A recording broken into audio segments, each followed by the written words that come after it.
Hey everybody, it's Jason Blaha here, and I thought I would do another informative video for you guys today because, again, I'm only training 3 days a week instead of 5 or 6 right now. And yeah, that's less training footage, so let's go ahead and do more informative content. So let me put on my +5 out of weaponsmithing, work on skilling up my crafting a little bit, and let's talk about this. And we'll keep this one a little bit more to do with the different current events because, you know, I make videos sometimes discussing different supplements and how the fact that the overwhelming majority of them are only useful if there's some, potential dietary deficiency and it's a convenience issue or something to that effect. Again, things like protein, creatine, and at this point, pretty much just about anything else that's not addressing a dietary deficiency is worthless, right? It's worthless. And every time studies come out showing that, it's always fascinating to watch the way people respond.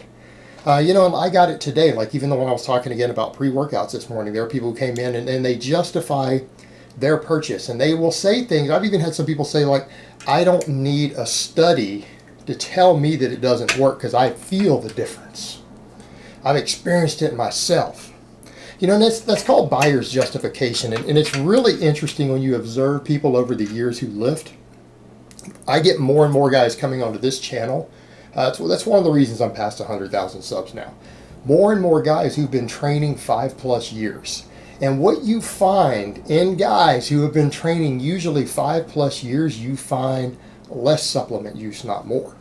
And that's contrary to what you would expect. Unless they're financially tied in some way to the industry, you find with each subsequent year that people train, they use less and less and less supplements.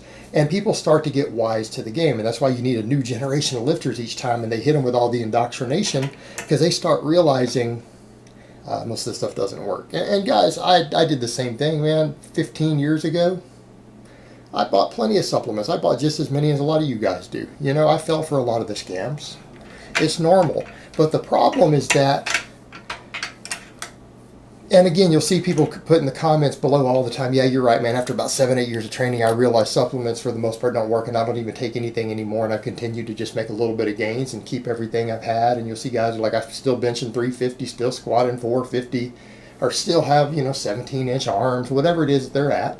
They're like, I kept all of it. I came off the supplements, and I kept everything and just continued to make a little more progress. I couldn't see any difference when I came off, other than I saved money. And what's funny with that is that people will justify it. And what's really ironic is when the people will justify it, they will say things like, I don't care if some scientific studies show it doesn't do anything because I used it and it worked. But what was it that got you to buy it to begin with? You were tricked with science, supposed science. That's usually how this works. I mean, does anyone out there really think people just randomly take stuff and then you just put it in a supplement and that's what you're supposed to sell?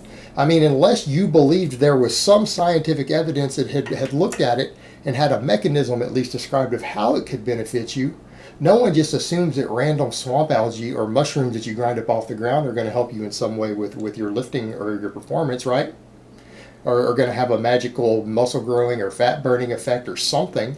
You don't just assume that, or else you would just pick up random things off the ground and put them in your mouth and eat them, wouldn't you? You just walk out in the woods and pick random things and try them out. So someone convinced you somewhere that they had some sort of scientific data that it worked. And it's really interesting is that happens a lot. And a lot of times you guys got to remember there's a lot of fudged science to show this. And then when later independent studies are done with the supplement companies or certain shills and stuff didn't have anything to do with the tamper with the data or produce their own in-house studies, you oftentimes find they don't do anything. The perfect example was branched chain amino acids. The last decade, branched chain amino acids were the big thing, to the point of where there were people with science backgrounds and degrees, and in some cases even PhDs and MDs in the industry were saying, well, I think they might have some benefits. You should just go ahead and take them, right? Then multiple meta-analysis looked at it and found what? They don't help with muscle recovery. They don't help with muscle growth. They don't improve muscle protein synthesis at all. In fact, in at least one study, they found that they reduced muscle protein synthesis in the right circumstances. And it usually required putting them in an IV in concentrated doses. It reduced muscle protein synthesis. So technically, the people who are getting them IV infused would have the potential to gain less muscle while having it put into their body. All right, now that's getting crazy at that point. And granted, that's extreme. But it does go to show you that when you concentrate them high enough in isolation, if you can get them to high enough concentrations, they actually even have the reverse effect. And you wouldn't expect that at all. And the data is overwhelming, and you're starting to see all the experts have quit supporting them finally, right? They've quit supporting them. And the original data was very, very biased. It's one of the things I got sued for, by the way, guys, was me discussing the fact that some of the original preliminary data that first got this stuff in the industry, I pointed out there was financial bias involved, and it's one of the two things I actually got sued for. Then it turns out, years later, not only was it biased, but it's incorrect. It turns out it's not even true. The stuff doesn't even work, in spite of early biased studies suggesting that it does. I mean, I feel a little vindicated on that one. But you guys see the point there. Yet people are still like, I don't know, I felt a difference on it. I thought it made a difference. I still take it because, I could just tell the difference.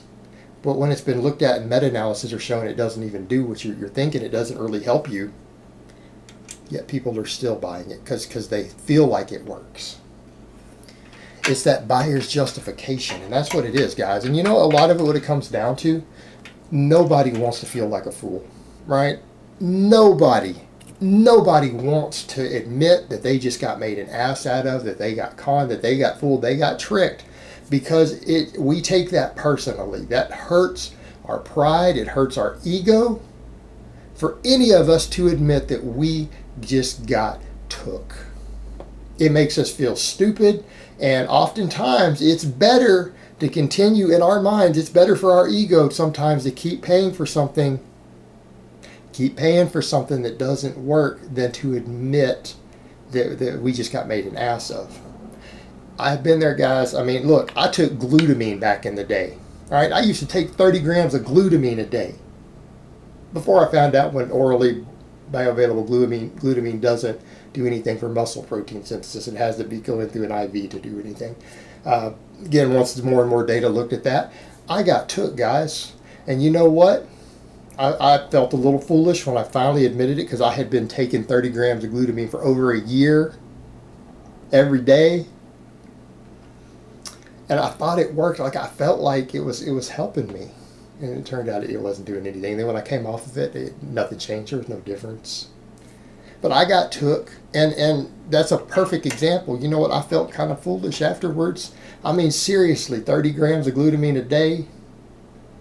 All right, so I've been there. I understand, guys. I understand. And it's hard to let go of that, particularly when there's so much marketing and so much advertising towards this. It's bombarded you day and night. I mean, if you look at any online fitness-related content, you are bombarded with advertising and testimonials and all of this stuff non-stop, right? You're bombarded with it non-stop. So it's easy to fall for it. I mean, and everyone says you need them, right? Every single person that you look to for knowledge and experience online, 90% of them take all these supplements and tell you you need them, and they sell them, and they got the discount code, and they're an affiliate. And I mean, someone that you trust who's gotten amazing results and maybe even coaches and helps a few other people that you look up to. You don't want to think that they're conning people. You don't want to think that they'd lead you astray, right? Because they're good guys. We don't want to think that way if you look up to that person. But that doesn't mean it's not true. And so we're bombarded with it, particularly when it's people you respect their knowledge. When those people con you, it's real easy to get took. It's easy, and it's nonstop. So I get it, guys. It's easy to fall for it. Millions and millions of people are falling for these scams every day in this industry. But at a certain point, you're better off when you finally realize and see it for what it is. It's flashy advertising, and it's a subcultural indoctrination intended for the purpose of making billions of dollars for an industry. And I'm not anti-capitalism, guys. I'm not anti-capitalism at all, but I do believe in consumer reviews and people needing to make products that actually do what they're supposed to do. And I believe that should be enforced by at the individual level and other people telling you. I don't necessarily think government should come in and regulate it. That's the consumers and consumer reviews and other people saying, "Hey, man, listen, that's a con, right?"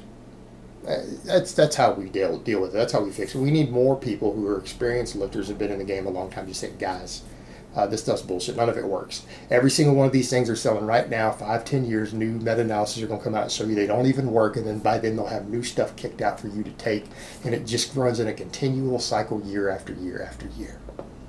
Right? And it is what it is. And then you become wise to it. You save yourself a whole lot of money, and then you realize that training, food, rest, and that's if you stay natural, and then if you're not going to stay natural, drugs are what work. That's what works. None of this other shit does. That's it, and it's that simple. All right, guys, but that's really all I have to say on that today. I hope it's been informative, and I will talk to you guys next time.